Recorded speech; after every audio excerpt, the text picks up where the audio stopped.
తెలుగోడి సత్తా MP Rammohan Naidu powerful speech దద్దరిల్లిన parliament. నమస్తే, ఆంధ్రప్రభ ప్రేక్షకులకి స్వాగతం. నేను ప్రియా కౌశిక్.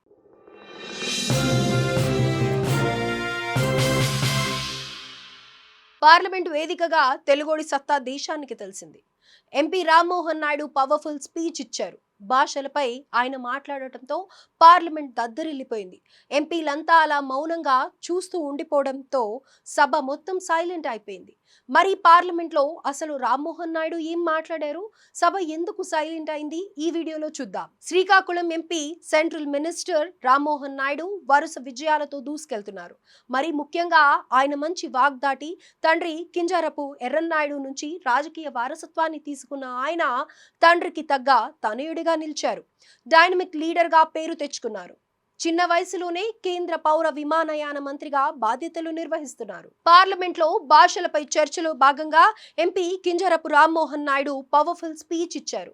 భాషలపై విపక్షాలు చేస్తున్న ఆరోపణలను, విమర్శలను తనదైన శైలిలో తిప్పికొట్టారు. అంతేకాదు మాతృభాషల ప్రాముఖ్యతను చాటి చెప్పారు. భారతీయ భాష అనుభవాన్ని కేంద్ర ప్రభుత్వం ఎంతో ప్రతిష్టాత్మకంగా తీసుకొచ్చిందన్నారు. దేశ పరిపాలన పనితీరులో విదేశీ భాషల ఆధిపత్యాన్ని తగ్గించడంతో పాటు అధికారిక కమ్యూనికేషన్లో మాతృభాషల వాడకాన్ని ప్రోత్సహించడమే లక్ష్యమని చెప్పారు. ఈ సందర్భంగానే ఆయన ముందుగా భారత రాజ్యాంగంలోని ఆర్టికల్ 348(1)(a)ను ప్రస్తావించారు. దీని ప్రకారం సుప్రీంకోర్టు అలాగే ప్రతి హైకోర్టులో జరిగే అన్ని అధికారిక పనులన్నీ, అంటే బిల్లులు, చట్టాలు, ఆర్డినెన్స్లు ఏవైనా సరే ఇంగ్లీష్లోనే జరగాలన్నారు. ఇక ఆర్టికల్ 120 పార్లమెంట్లో ఉపయోగించాల్సిన భాషను నిర్దేశిస్తుంది. సాధారణంగా పార్లమెంట్ వ్యవహారాలు హిందీ లేదా ఇంగ్లీష్లో జరుగుతాయి. కానీ పార్లమెంట్లో సభ్యులు తమ తమ మాతృభాషల్లో మాట్లాడటానికి వీలుంటుందన్న ఆయన తెలుగు వ్యక్తిని అయినందుకు గర్విస్తున్నట్లు చెప్పారు. అది తన సంస్కృతి అని తెలిపారు. భారత్ అన్ని భాషల మిశ్రమమని తెలిపారు రామ్మోహన్ నాయుడు. ప్రస్తుతం ప్రధానమంత్రి నరేంద్ర మోదీ నాయకత్వంలో మనమంతా ఒక కకూన్లా ఏర్పడ్డామన్నారు.